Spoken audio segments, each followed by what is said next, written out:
In this video, we're going to talk about vocabulary and grammar as it's used in process writing, especially in scientific or academic process writing. So we're using as an example here the process of converting these cacao pods into chocolate candy. And so as we look at example sentences, it's helpful to know that what we're talking about here is a pod. It's like a big fruit from the cacao tree. And inside this pod, there are small beans or seeds. Once they're dried out, they can be ground up. And that's where chocolate or cocoa powder comes from. And we can use that to create chocolate candy, chocolate cake, chocolate drinks, all kinds of things. So let's talk about verb choice when we're describing a process. Now, one way to represent verbs in English is to use what we call the imperative form. Another word for the imperative form is the command form. We use it when we're giving instructions to someone. So we see it when maybe a parent or a supervisor is telling someone what to do. We might also see it in an instruction manual or in a recipe for cooking. And so it's instructions. We're telling the user or the reader what to do. So for example, here, if I worked on a cacao farm, I might tell one of the workers, pick the pods from the tree. You'll notice here that the verb is at the beginning of the sentence. This almost never happens in English because before the verb in English, we always have the subject, the person that is doing the action. But the imperative is one of the few cases in English where we drop the subject, which is you, and we don't need it. We can just say, pick the pods from the tree. And we know that the phrase is intended for you. Okay? So the imperative form is a way to give instructions in English, but it's not good for process writing. It's good for giving instructions, writing instruction manuals, recipes, but it's not good for process writing. Here's another example way that we could represent the same sentence. Here we're using the simple past verb form. The farmer picked the pods from the tree. So here we do have the subject, which is the farmer, okay? And we're describing an action that the farmer did in the past. This is a good verb form when we are telling a story and we're describing something that happened once in this story. So a news story, maybe writing a storybook, telling a novel, summarizing something that happened to you and your friends. Again, simple past would be appropriate for that, but it's not good for process writing either because it's more about storytelling. And whereas we want to describe a process that might happen frequently all the time. Here's another way to represent verbs in English. We call this the present progressive. We'll know that it's the present progressive form because we have the helper verb be. In this case, it shows up as is. And then our main verb is in the ing form. We call that the progressive form. So the farmer is picking the pods from the tree. This describes the same action, but it's a different verb form. This particular verb form is useful for describing something that's happening right now. The farmer is picking from the pods from the tree. We might use this if we're describing a sporting event or something else we're describing to someone that's happening right now. And so we use that progressive form. Again, this is not a good choice if we're describing an academic or scientific process, because it's not something that just happens this once and we're describing it when it happens. It's an action that might happen frequently, a repeated kind of process. So that's where we would use the simple present. The simple present in English is the verb form that is most preferred by English users when they're describing a repeated process or action, something that could happen many times. So most scientific and academic writing, when we write about processes, we use simple present. The farmer picks the pod from the tree. So we've already identified simple present is usually the best form to use. But it's interesting, look at these two sentences here. One of them uses something we call active voice. This is this one we already saw. The farmer picks the pods from the tree. So the farmer is doing the action of picking, okay? And the object is the pods. Passive voice is a little bit different. Let's look at this one. The pods are picked from the tree. But here now, we're not thinking about the farmer. we're focusing on the pods. And the pods are being picked by someone, we don't know who, from the tree. So let's talk about how to change from active voice to passive voice.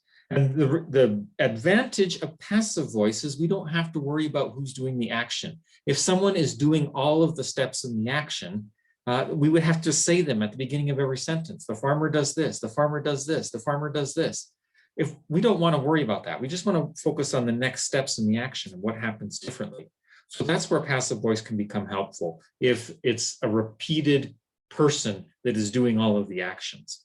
Or if we don't care who the person is, we're just interested in the action. So we would start off with our active voice sentence. The farmer picks the pods from the tree. But what we want to do is to create passive voice, we're going to take the farmer and we're going to stick him at the end of the sentence, he or she, and we're going to put the word by in front. So we now have picks the pods from the tree by the farmer. So now the farmer is moved to the end of the sentence. So now we're going to take pods, which was the object, and move it to the front of the sentence where farmer used to be. The pods picks from the tree by the farmer. Okay, so now we've got things in the right place. Farmer is at the end, pods are at the beginning. The problem here is that our verb form doesn't match. Okay, it's not appropriate. The pods are not doing the picking. Okay, they're being picked, they're receiving the action. So that's where we need passive voice. And this is what passive voice looks like. We use the help for verb be, okay, and then we have our main verb in the past participle, so picked in this case. So the pods are picked, and that's how we get passive voice. Passive voice means that someone or something is doing the action, is doing the verb to the subject. The pods are picked by the farmers. In fact, when we use passive voice, often we can drop the by the farmer part, okay? Because we're no longer are worried about who's doing the action. We just want to focus on the action, what action is happening to the object. And so we can just have the pods are picked from the tree. Let's look at part of a process paragraph that is describing this cacao to chocolate process. And as we look at the sentences, I want you to pay attention to some of these sentences are going to be simple present, and some of them are going to be using the passive voice. So farmers cut the pods from the tree. There we have the simple present. Farmers cut. Okay, this is an action they could do every day they go out to the farm, and they cut the pods from the tree every day. They remove the beans. The farmers remove the beans. They do this every day. So we have this repeated action. Then the beans are dried in the sun. Now the beans are not doing anything, okay? But someone, and we think it's probably the farmers, are drying the beans, okay? So the beans are dried in the sun, probably by the farmers, but we're using passive voice here. We don't care so much who's doing the action. We just want to focus on this action. The beans are dried in the sun. The hard dried beans are placed in large bags. So again, we're having passive voice, the are placed. Someone's placing them, maybe the farmers, okay? They are sent to factories all over the world.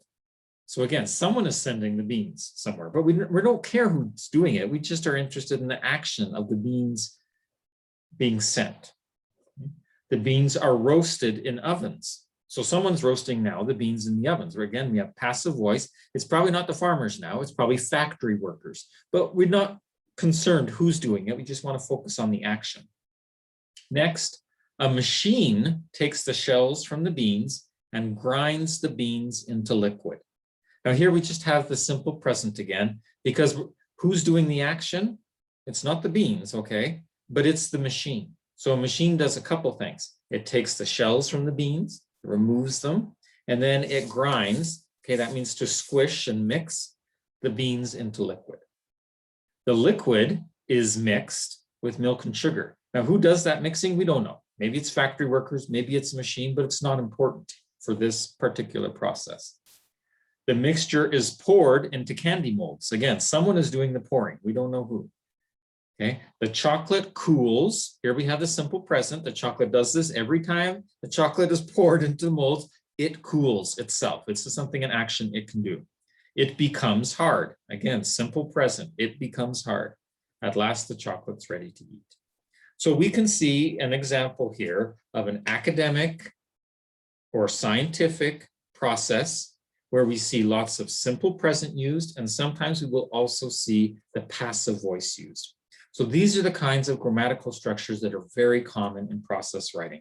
And I hope this helps you see how when you describe in speaking or in writing a scientific or academic process, you will want to use these same grammatical forms.